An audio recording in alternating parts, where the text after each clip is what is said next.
I am Vivian, and I met the love of my life on the cruise. My family was prominent in the banking and finance field, and I supervised one of the biggest banks in the country. At the very young age of 26, I was able to climb my way to the top of the pedestal and secure my career. Many people say that my skills in accounting and finance are in it since my parents are in the same realm as well. I just love my job so much that I was able to earn bigger compared to people my age, especially my batchmates. I am so lucky that I was able to land a job immediately. Also, I was lucky because I found the perfect man for me.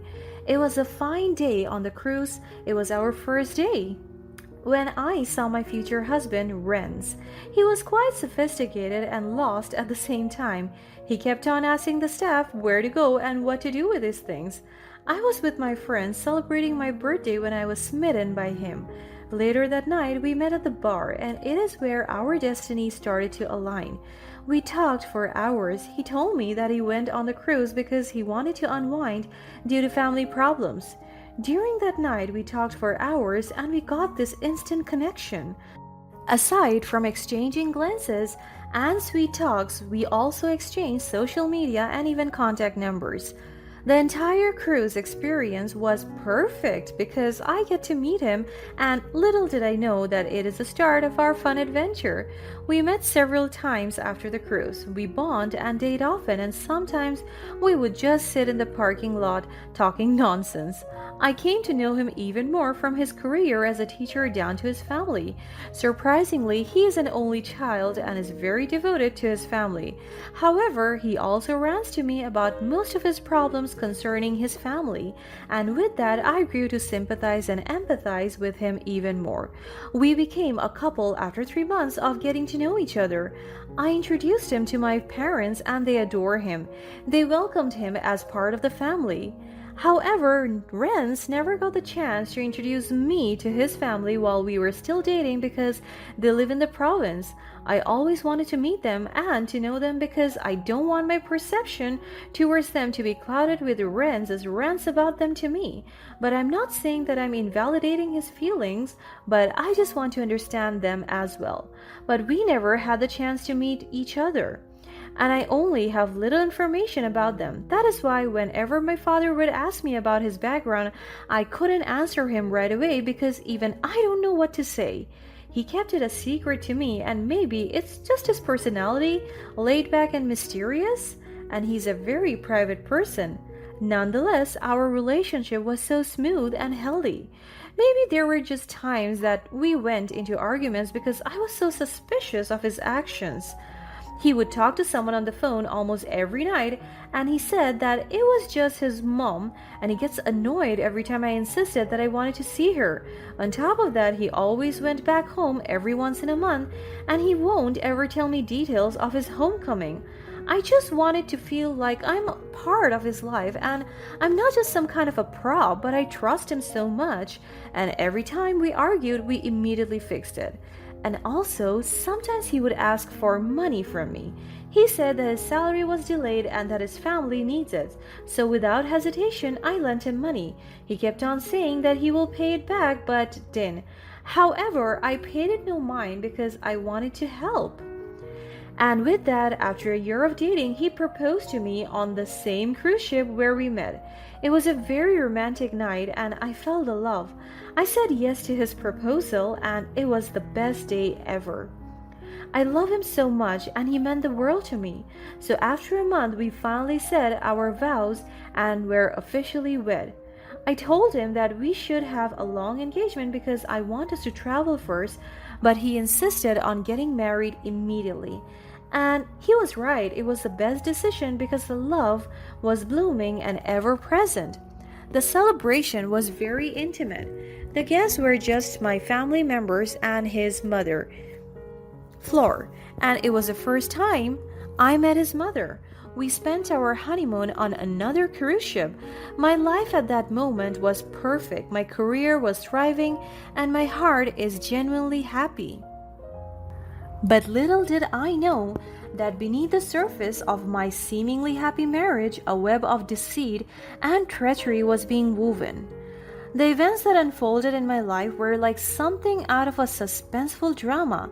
After our honeymoon, we moved to our own home immediately, and I was surprised when my husband told me that his mother was going to live with us. Of course, I was excited because I will get to spend time with her at last, but at the same time, I was wondering if we could have our own private space together where we could function as a couple. Nonetheless, I was so happy to welcome his mother Fleur to our humble ado. I accommodated her and treated her just like my own mother, and she was also caring towards me. We had a beautiful relationship. Most of the time, I pay for the groceries and bills because I have the upper hand when it comes to the salary grade, but I don't compare it to my husband because I know that he was working hard as well. Nevertheless, we are still a loving family. One day, a drastic shift in our family dynamics because I started to notice something. Because shortly after we were comfortable with each living under the same roof, he dropped a bombshell on me. He had a half sister named Sandra from his mother's side, and he wanted her to come live with us. He told me that it was always been the cause of their family problems, his mother's daughter. He was concerned about the status of his sister, that's why he wanted her to live with us. So I agreed. Again. But I was so suspicious, it feels like something was not right, and my husband was only lying to me all this time. From then on, I had a nagging feeling that my husband, his mother Flora, and my sister-in-law Sandra were concealing something from me. It started innocently enough when Renz claimed to be an only child while we were dating, and now he has a half sister?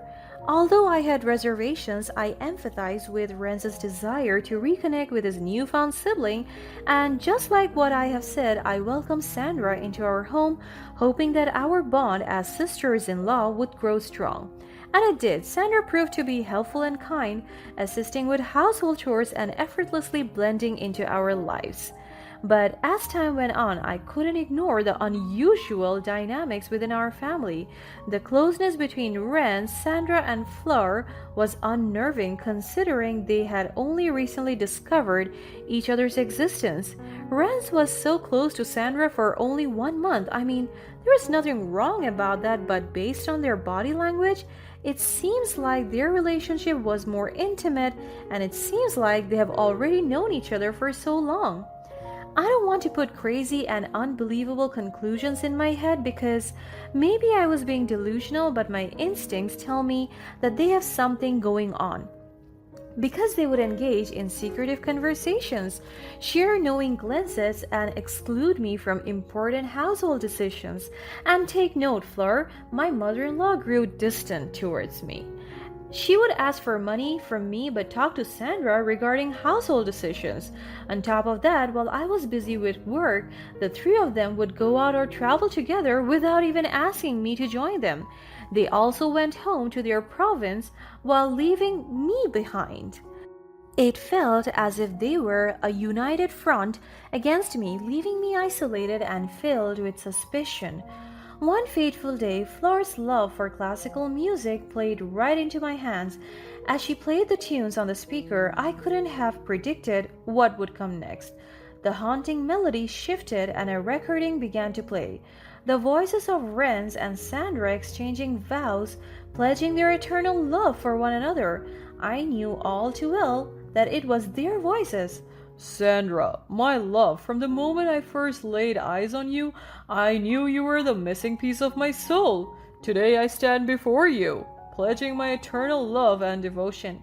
Renz, my beloved, you have filled my life with joy and happiness. I vow to cherish and support you in every moment, through thick and thin, for the rest of our lives. Tears streamed down my face as the vows continue, each word a stab to my heart. I promise to love you unconditionally, to be your rock, and to protect you from harm. You are my one true love, now and forever.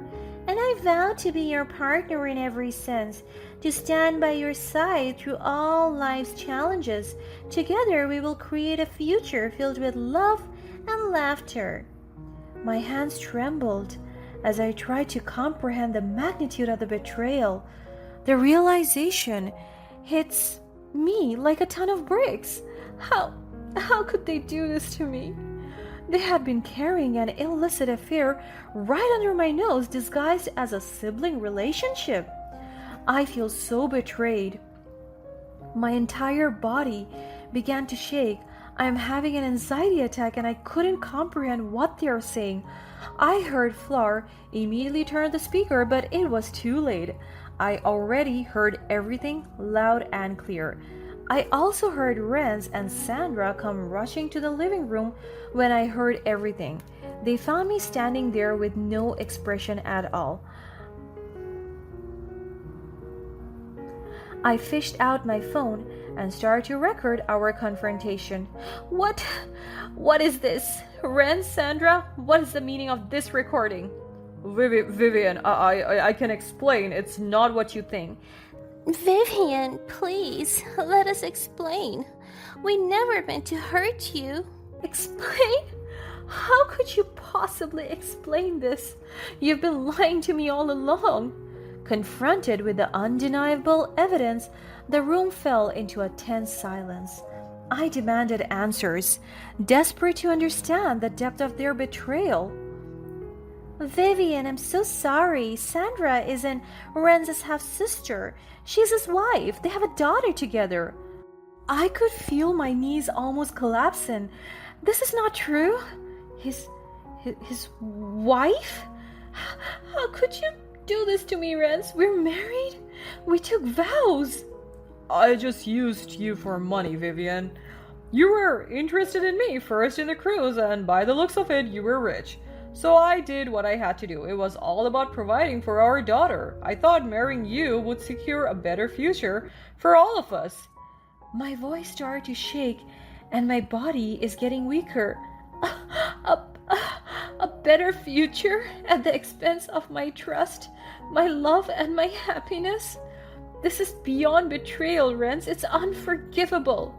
I walked out of the house and drove my car away from that hellhole. Overwhelmed by grief, anger, and betrayal, I knew I had to take action. I called 911, desperate for support and guidance in this unimaginable situation. As the authorities arrived, I discreetly began recording our confrontation on my phone. I needed undeniable proof of their deception to bring them to justice and protect myself from further harm. With the recording in my possession, I carefully devised a plan for revenge. I enlisted the help of a trusted friend who happened to be a skilled hacker. Together, we uncovered a multitude of evidence, financial transactions, and clandestine messages that exposed Renz and Sandra's deceitful relationship. Knowing that my husband's illicit affair had significant legal implications, I consulted with a skilled attorney.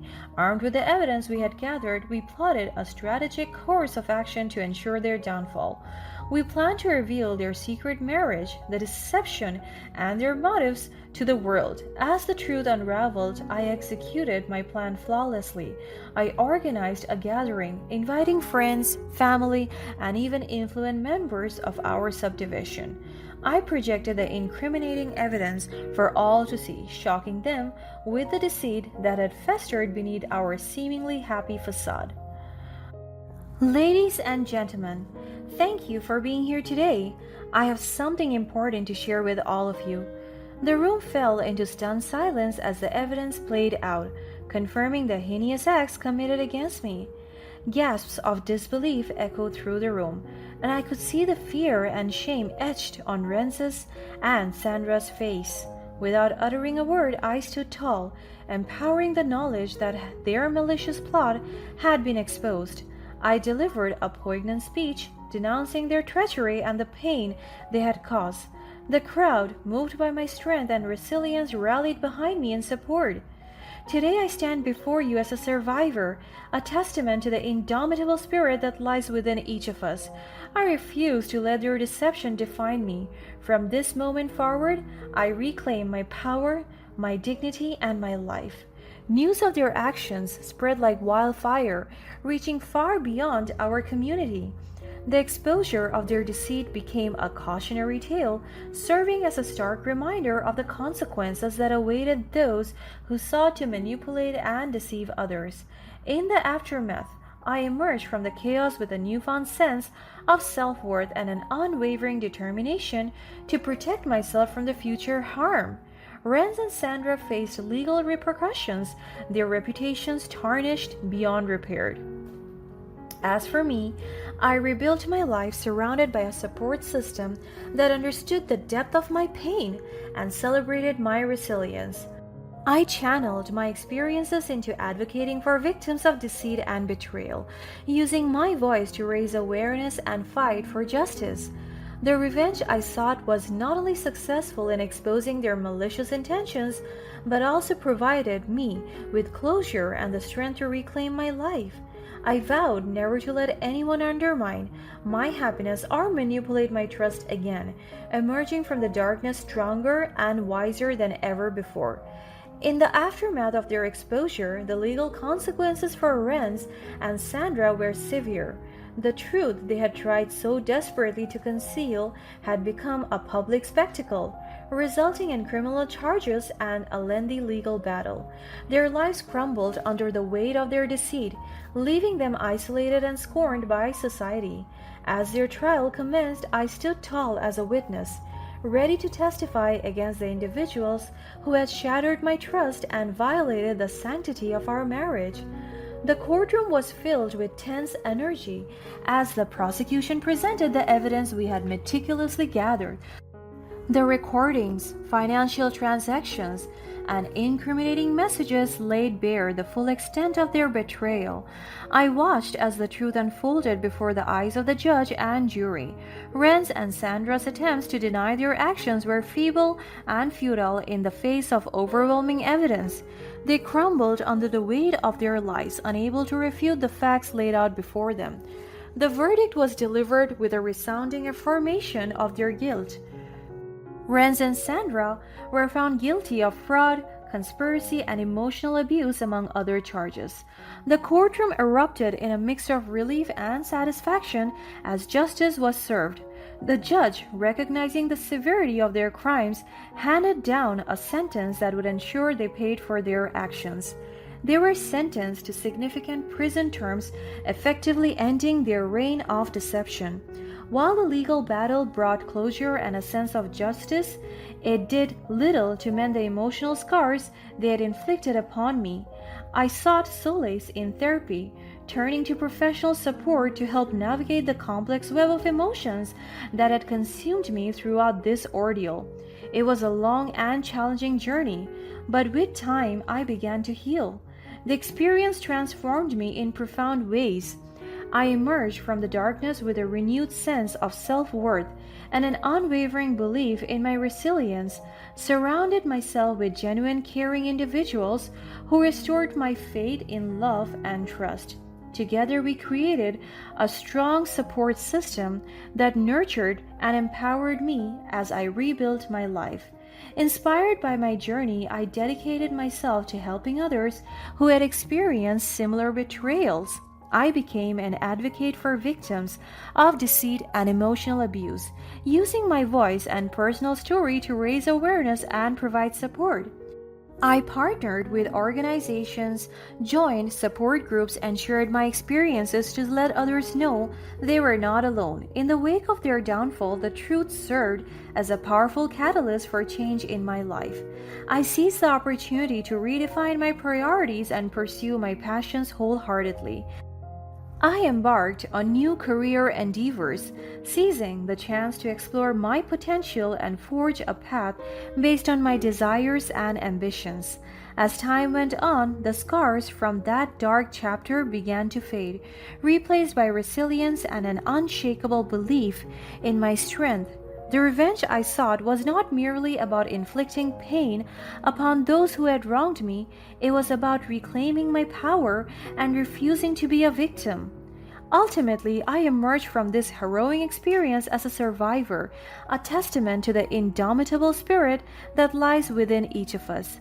The successful revenge I had sought was not one of vengeance and destruction, but rather of personal growth, resilience, and the unwavering commitment to honor my worth.